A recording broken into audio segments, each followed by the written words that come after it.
किसी भी चीज में फजल और फजीलत सिर्फ चंद चीजों से नहीं बनती। बाज़ औक़ात छोटा छोटा काम इंसान को साहिब फजीलत बना देता है। इसमें मेरे सामने एक छोटा सा वाक्य है। रुपए में 1 पैसा, रुपए में सिर्फ 1 पैसा। अब तो वो पैसा रहा भी नहीं। ये एक साहब हैं, इन्होंने एक अखबार में सच्ची सच्ची बातों के अनुमान से एक अपनी कहानी बताई। सबके लिए इसमें बहुत सीखने की चीज है। ये भी फजीलत, कुल्ल ज़ी फ़ज़लिन फ़ज़लहू। तो ये ज़ी फजल कौन होते हैं और ज़ी फजल कैसे बना जाता है, इस पे तबसरा करते हुए ये बात ऐड कर रही हूँ। लिखते हैं, मेरे गांव में एक खातून थी, मंजूर की अम्मा। मेरी अम्मा बताती थी कि बेटे जब ये खातून ब्याह कर आई थी तो इस घर में इतनी गुर्बत थी कि 2 वक्त चूल्हा मुश्किल से जलता था। मगर इस खातून के आने के बाद इस घर के हालात बदलना शुरू हुए। पूरे गांव के लोग हैरान हैं कि क्या ऐसी बात हुई जो इनकी हद से बिगड़ती हुई माशी और घरेलू हालत में अचानक इतनी तब्दीली आ गई। कहाँ तो मुश्किल से 2 वक्त की रोटी नहीं मिलती थी, कहाँ ये आलम है कि कोई साइल जरूरतमंद इस खातून के घर से खाली हाथ नहीं जाता। मैं 9-10 साल की उम्र में जब 1933 में अपने गांव से तालीम की गर्ज से कलकत्ता आया तो मैं एक बार इस खातून के मियाँ, जिनको मैं नजीर चचा कहा करता था, उनकी दुकान पर मिलने गया। बचपन से मेरी ये आदत रही है कि जब मैं किसी बात को नहीं समझ पाता तो उसकी टो में लगा रहता हूँ। नजीर चचा की दुकान कलकत्ता शहर के एक ऐसे इलाके में थी। तब इनकी दुकान के सामने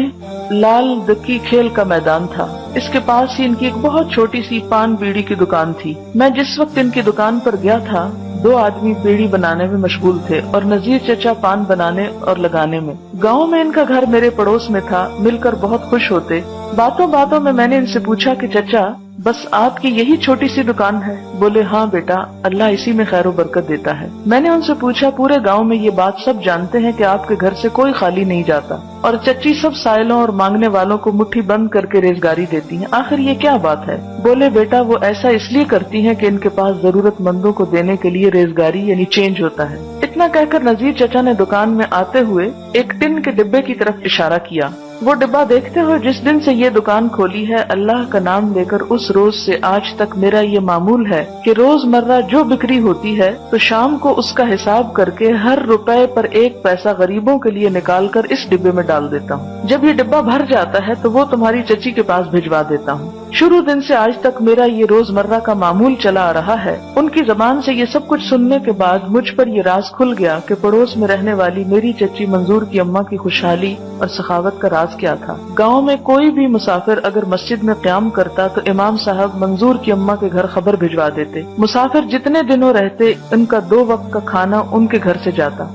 अगर ज्यादा राह की जरूरत पड़ती तो वो भी भिजवा देती। नजीर चचा घरेलू अखराजात के लिए हर माह 300 से 400 रुपए बजरिया मनी ऑर्डर भेजा करते थे। आप अंदाजा करें कि ये उस जमाने की बात है जब आला किस्म का चावल 1 रुपए का 10 सेर, गाय का गोश्त आज के हिसाब से 6 पैसे में 1 सेर मिला करता था। अरदानी के इस दौर में भी घर के अखराजात 400 रुपए होते, वो घर कितना खुशहाल होगा। बकरा ईद के जमाने में कस्साब गाँव में झुंड के झुंड गाय बैल लेकर फरोख्त करने आते। गाँव पहुँचकर वो सबसे पहले चची के पास जाते, इसलिए कि उनको ये मालूम था कि कुर्बानी के लिए उनसे ज्यादा मोटा ताजा जानवर गांव में कोई और नहीं खरीदेगा। ये इस गांव का हाल था जहां बड़े बड़े जमींदार भी थे, आला ओहदों पर फायज हजरात भी, खान बहादुर, डॉक्टर, इंजीनियर भी, मगर अल्लाह की राह में देने और लौटाने वाली तो सिर्फ मेरी पड़ोस की चची ही थी। ये न समझिए कि उनके देने दिलाने और अल्लाह की राह में खर्च करने का सिलसिला सिर्फ रुपए में 1 पैसे तक महदूद था। जी नहीं, ज़कात सदकात देना इस पर मुस्तजाद था। एक ऐसी खातून के जब वो इस घर में ब्याह कर आई तो उस वक्त 2 वक्त की रोटी मुश्किल से नसीब थी।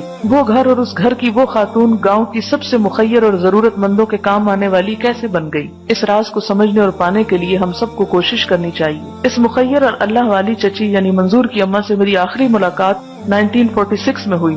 तारीख पाकिस्तान से वाकिफ हजरात बखूबी जानते हैं कि 1946 में अल्लाह ताला ने इस जमाने में मुझे फसाद ज़दा इलाकों में मुसीबत ज़दों की खिदमत बजा लाने के लिए मौका दिया। पटना में ये खबर मिली कि कलकत्ता मुस्लिम लीग के सेक्रेटरी जनरल और कलकत्ता में मुस्लिम लीग के आखिरी मीर सैयद मोहम्मद उस्मान मरहूम के गांव आगा वाली में आकर पनाह लेने वालों के लिए राशन नहीं। मुझे हिदायत हुई कि तुम बहार शरीफ पहुंचकर आगा वाली रिलीफ पहुंचाने का बंदोबस्त करो। अल्लाह ने एक फुल ट्रक लोड राशन का इंतजाम करवा दिया। मैं जब इस गांव रिलीफ के लिए राशन लेकर बहार शरीफ वापस लौट रहा था, ये ट्रक मेरे गांव के करीब पहुंचकर खराब हो गया। ये अल्लाह का करम था कि ट्रक वहां आकर खराब हुआ जहां से मेरा गांव करीब था। काफी रात गए मैं अपने दूसरे रजाकारों और साथियों के साथ गांव पहुंचा। میری اماں حیات تھی مگر بیوہ اور تنہا تھی. ہر طرف گاؤں میں خبر پہنچ گئی. چچی منظور کی اماں اور ان کے بچوں کو بھی اس کی خبر ہوئی. ان کو خیال آیا میری ماں تو تنہا اور بیوہ ہیں. گاؤں کے دوسرے نوجوان بھی معاون ہوئے مگر چچی کی سخاوت، ان کی مہمان نوازی سب پر بازی لے گئی. سبحانک اللہم و بحمدک اشہد ان لا الہ الا انت